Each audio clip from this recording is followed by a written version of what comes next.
Hello everyone and welcome back to another episode of Y2K. My name is Blake and today we're going to be talking about the 2021 Toyota Land Cruiser Heritage that we're sitting in, the 200 series, the last of the Mohicans, what some say is the greatest SUV of all time. It will never be duplicated or replicated. Same thing, but two different ways to say. Versus my wife's 2024 Lexus GX550 Overtrail Plus. I told you guys I would make this video, and I finally have some time today to do that. We just had some bands of Hurricane Francine, the last remaining remnants of it, come through.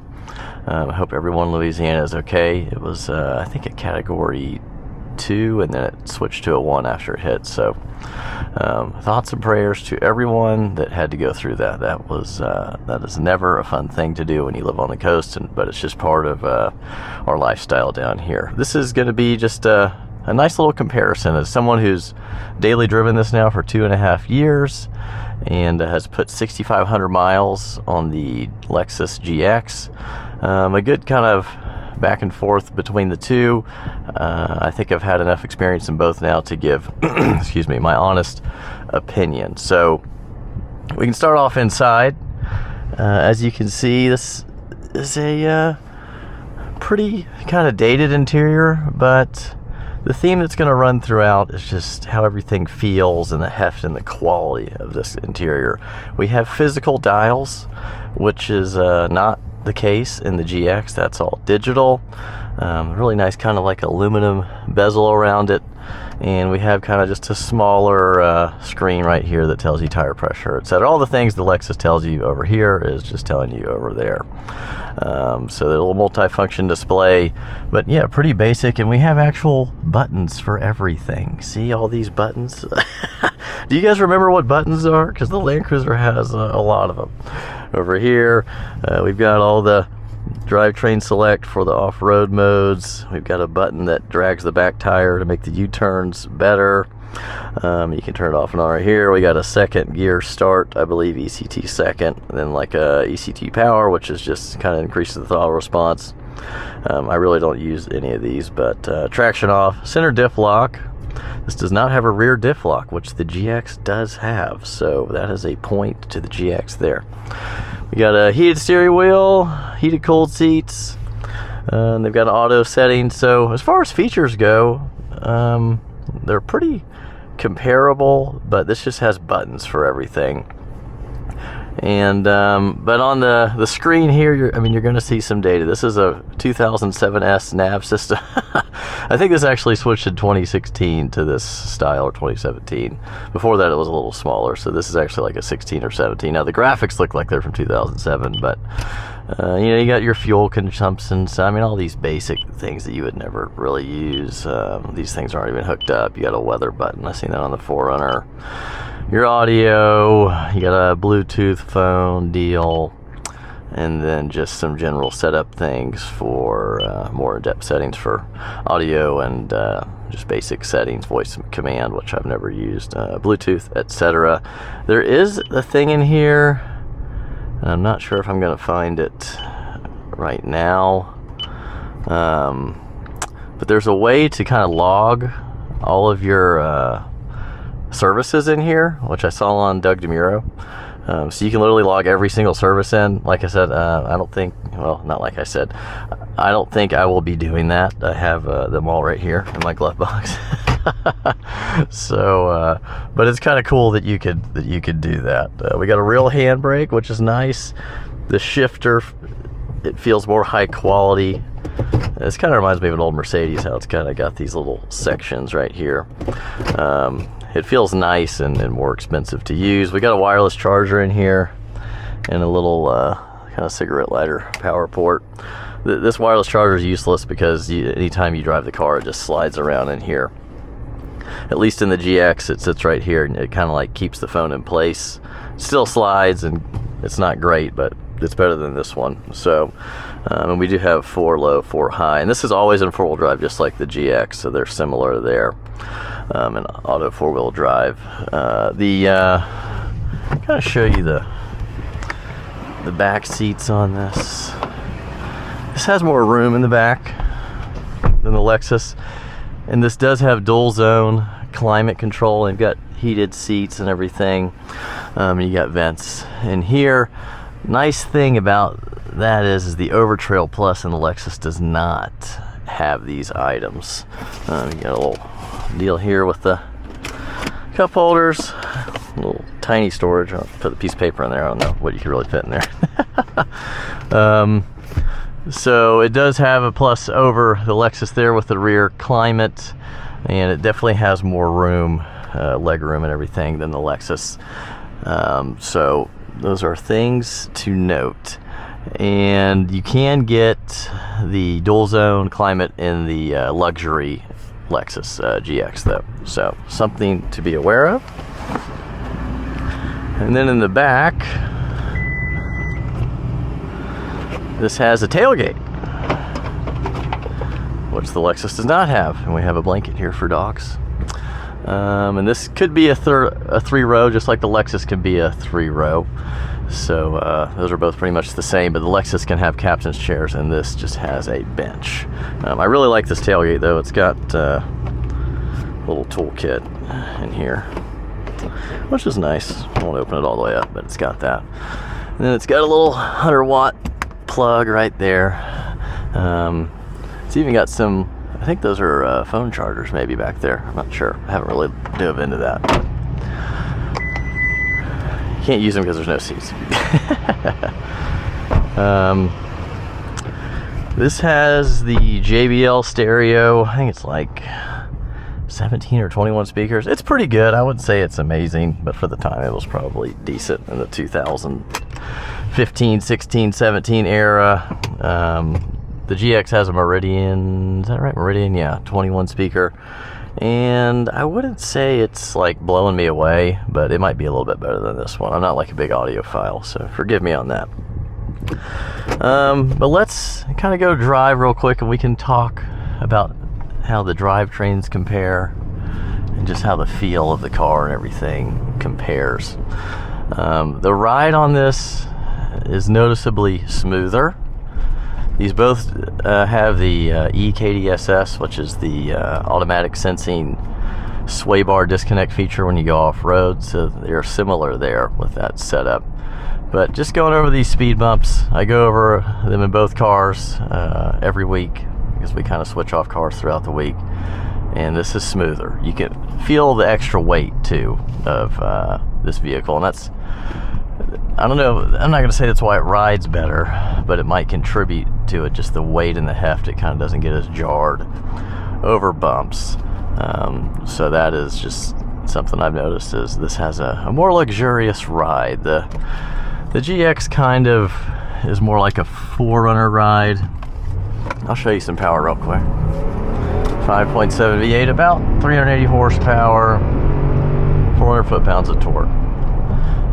Nice and smooth power, but nothing crazy. The GX definitely accelerates better, and it has more torque at lower RPMs. This V8 kind of has to get up in the RPM range to 3,000 or 4,000 to make some good power, some good passing power.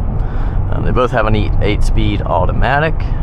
Well, I'm sorry, this has an 8-speed automatic and the GX has a 10-speed. I would say the GX is a little bit smoother, but it has like a little bit of a hesitation just between, like, when you put it from reverse to drive. Like, it takes a little bit longer than this, which can kind of be annoying when you're just trying to like pull out of your driveway, and we live on a normal street, so someone could be waiting for you while you're trying to let the first gear engage, because it just takes a second. I don't know if why they tuned it that way, but that's just the way that is. As far as the downshifting and everything goes, they feel about the same.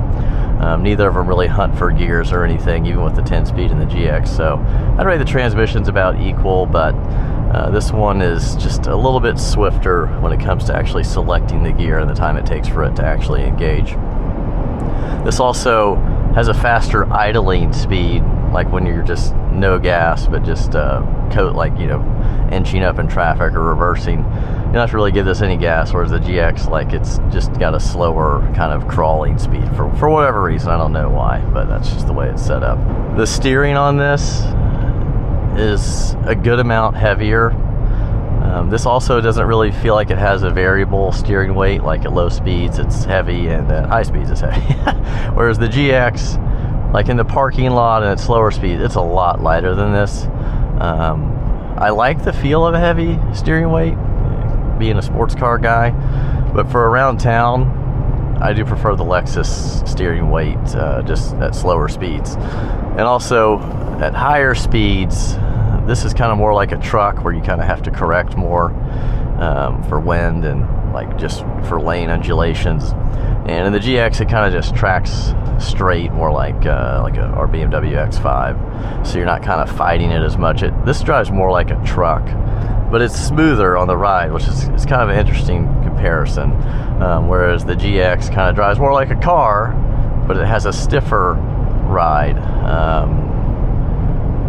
which is just kind of bouncier around town. When you get some weight in the GX in the back, like luggage or something like that, it's a lot smoother. And when we were loaded up from Montana, it was nice, a much nicer ride, just because we had weight in the back, similar to a truck. But so yeah, this heavier steering wheel, when you're on a trip for 8 hours, your arms and back can kind of get tired trying to hold this thing straight. The braking on this is not near as good as the GX. Well, it's probably due to weight, but maybe it's got smaller rotors. I haven't looked up the dimensions on the rotors and how many pistons the calipers are, etc. But this does not stop near as well, and you have to really give this thing some foot pressure when you're like at a stop sign or a red light to kind of hold it. And if you just let up a little bit, it'll start creeping forward, and if you're not paying attention you might start inching over the line. I caught myself a few times doing that over the past couple of years. So my brother had a 99 Range Rover, a 40 SE, and it had a similar kind of like, really had to bear down on the brake pedal to keep it stopped. I don't know why it's like that. Maybe they could put a bigger booster in it, but I'm not sure. And the modulation on the Lexus is better. Just like every little increment you give it, it stops a little bit more, where this is kind of like nothing, and then you give it more, it kind of does like an endo. So that's something to note. The cabin noise, this is, I think it's a little bit quieter. They both have acoustic glass, but it's not like a huge difference. I've got KO2s on this now. It was definitely, when I had the stock Dunlops on this, just like street tires all season, it was very quiet. But with the KO2s, I can hear just a little bit of tire noise. I think the tires in the GX, it's got those AT3s that are specifically made for that. They're not a standard off-the-shelf AT3.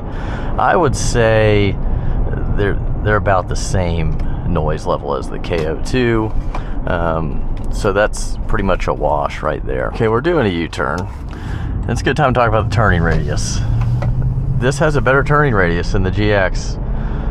For whatever reason, it kind of reminds me of my old W140 class. I think they set it up for older people to be able to navigate around parking lots and stuff with such a large vehicle, but this has a much better turning radius than the GX. I was kind of surprised. So let's see, we went over the engine differences. They both have, we went over the transmission differences, the ride quality, and we talked about it has a little bit better turning. It's a little bit quieter, better ride. And the engine itself on this, as far as the noise level goes, it's quieter than the GX. The GX is, I don't know if it has like a sporty exhaust on it or what they did, but it's definitely got a louder engine noise, and that's in Comfort. In Sport Plus, it's a lot louder because it's got fake sound coming through. But maybe in Comfort, it has a little bit of that fake noise. I don't really know. But this is just a more quiet, kind of in the background engine. Unless you get on it, then you can kind of hear some V8 noise come through.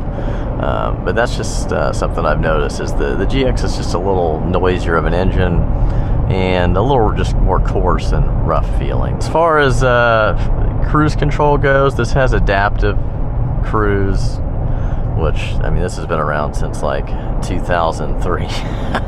My mom had an FX45. It had adaptive cruise control, guys, when I was like 15 or 16. But you know, it'll maintain its distance behind another car, and you just set the speed and you can set the car links. Pretty basic stuff for 2024. Does not have any lane keep. This is where the Lexus kind of starts to excel, is in the technology. So The Lexus has lane keep assist on top of the adaptive cruise, but the effectiveness of even the adaptive cruise is a lot better than this. It's not as laggy, and it kind of stays more in touch with the car in front of you and doesn't overreact near as much as this car does. And the lane keep, which this doesn't have at all, as I've echoed before in other videos, is really top notch.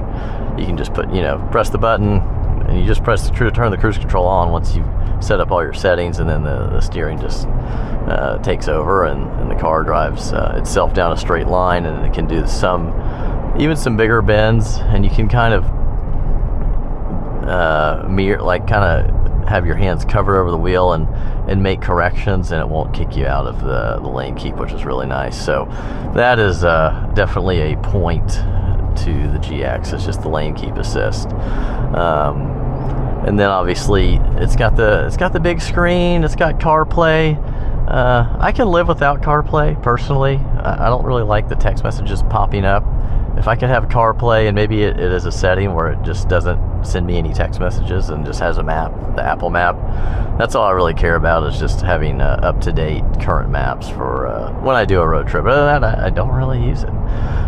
Gas mileage, the GX is about 17.5 to 17.9 on a highway trip.